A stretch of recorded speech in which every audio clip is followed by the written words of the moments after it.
नमस्कार रसिक प्रेक्षक हो, खेळ शब्दांचा या यूट्यूब चॅनल मध्ये मी प्राध्यापक स्नेहल आढाव आपणा सर्वांचं सहर्ष स्वागत करते. मित्रांनो, आज आपण ऐकणार आहोत एक अतिशय सुंदर प्रेम कथा, एक अनोखी प्रेम कथा. चला तर मग सुरू करूया. गौरवर्ण, सुडोल बांधा, सरळ नाक, पाणीदार डोळे, नाजूक चेहरा अन त्यावरती रेंगाळणाऱ्या कुरळ्या केसांच्या बटा, आणि मनमोहक हसू. होय, मधू नावाप्रमाणेच गोड होती ती. तिनं नुकतंच तारुण्यात पदार्पण केलं होतं. शहरातील एका मोठ्या कॉलेजात तिनं बीएला ऍडमिशन घेतलं होतं. कालपर्यंत बाल लीलांमध्ये हरवणारी मधू आता वेगळीच भासत होती. हळुवार वारा आता तिला सुखावून जात होता. श्रावणातील सरी तिला चिंब भिजवून जात होत्या. मधूचं सगळं विश्वच आता वेगळं झालं होतं. नवीन कॉलेज, नवीन मित्रमैत्रिणी आणि रोज येणारे नवीन अनुभव, या सगळ्यामध्ये ती रमून गेली होती. रोज नोट्स काढणं, अभ्यास करणं हेही सुरू होतं. एके दिवशी अशीच कॉलेजच्या एका झाडाखाली मधू पुस्तक वाचत बसली होती. अचानक तिला कसला तरी आवाज आला म्हणून वर पाहिलं तर एक उंच, देखणा, डोळ्यात एक प्रकारची चमक असणारा, अतिशय सुंदर शरीरयष्टी असणारा आकाश तिला समोर दिसला. तिने त्याला पाहिलं आणि पाहतच राहिली. हृदयाची धडधड वाढली आणि मनाच्या आत कुठेतरी एक गोड भावना उमटली. हळूहळू ओळख झाली. वरचेवर बोलणं, बसणं, भेटणं होऊ लागलं. या भेटीतून कधी मैत्री झाली त्यांचं त्यांनाच कळलं नाही. दोघंही एकमेकांच्या सोबत वेळ घालवू लागले, एकत्र अभ्यास करू लागले आणि एकमेकांचे सिक्रेट्स देखील शेअर करू लागले. मधूचं मन मात्र हळूहळू आकाशच्या प्रेमात गुंतत जाऊ लागलं. इकडं आकाशची अवस्था ही काही वेगळी नव्हती. एकही दिवस असा नव्हता की ते दोघे एकमेकांना भेटत नव्हते. एकमेकांच्या प्रेमात ते अखंड बुडून गेले होते. एक दिवस आकाशने धाडस केलं आणि मधूला लग्नाचं विचारलं. मधूला इतका आनंद झाला की तिला काही कळेच ना.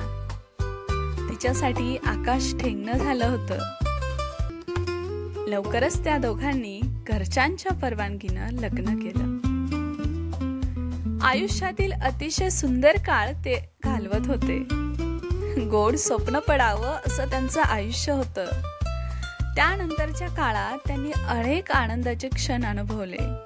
एकत्र फिरायला जाणं, चित्रपट बघणं, हॉटेलमध्ये जेवायला जाणं, अशा अनेक गोष्टींनी त्यांचं जीवन भरून गेलं होतं. पण अचानक एके दिवशी त्यांच्या या सुंदर जगण्याला नियतीची दृष्ट लागली.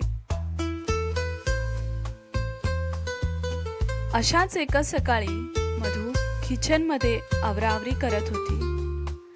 आकाश ऑफिसला जाण्याची तयारी करत होता.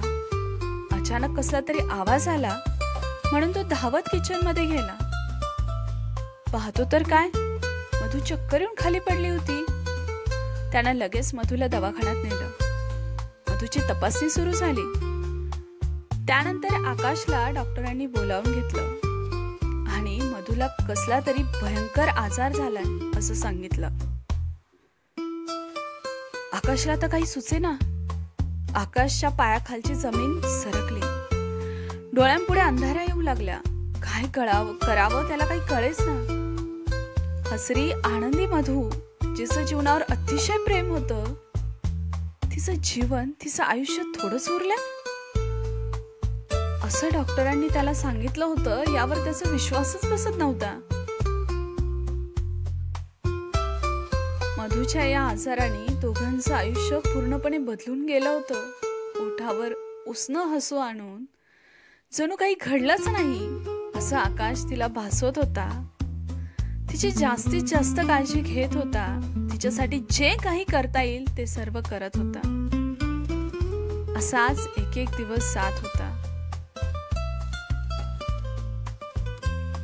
त्याला वाटत होतं मधू कव्हर होईल, मधू बरी होईल, मधू पुन्हा पहिल्यासारखी होईल. पण मधूचं शरीर तिला आता साथ देत नव्हतं. तब्येत अधिकच खालावत चालली होती. आकाशची साथ आपण अर्ध्यावरच सोडून जाणार हे मधूला कळून चुकलं होतं. आकाशही मधूला एकटं सोडत नव्हता. रात्रभर तिच्या उशाशी बसून तिची सेवा करत होता, तिची काळजी घेत होता. तिच्याशिवायचं आयुष्य कसं असेल हे त्याला विचारही करवत नव्हतं. पण अखेर ती वेळ आलीच. मधूनी आकाशचा हात हातात घेतला आणि म्हणाली, आकाश, तू नेहमी माझ्या हृदयात असशील. आपण एकमेकांसोबत घालवलेले क्षण, आपल्या आठवणी आपल्यासोबत कायम राहतील. पण मला वचन दे, तुझं आयुष्य नव्यानं सुरू करशील, आनंदानं जगशील. शरीरानं तुझ्यासोबत राहणं आता शक्य नाही, पण मनानं मी नेहमी तुझ्या सोबत असेल, तुझ्या आसपास रेंगाळत राहील.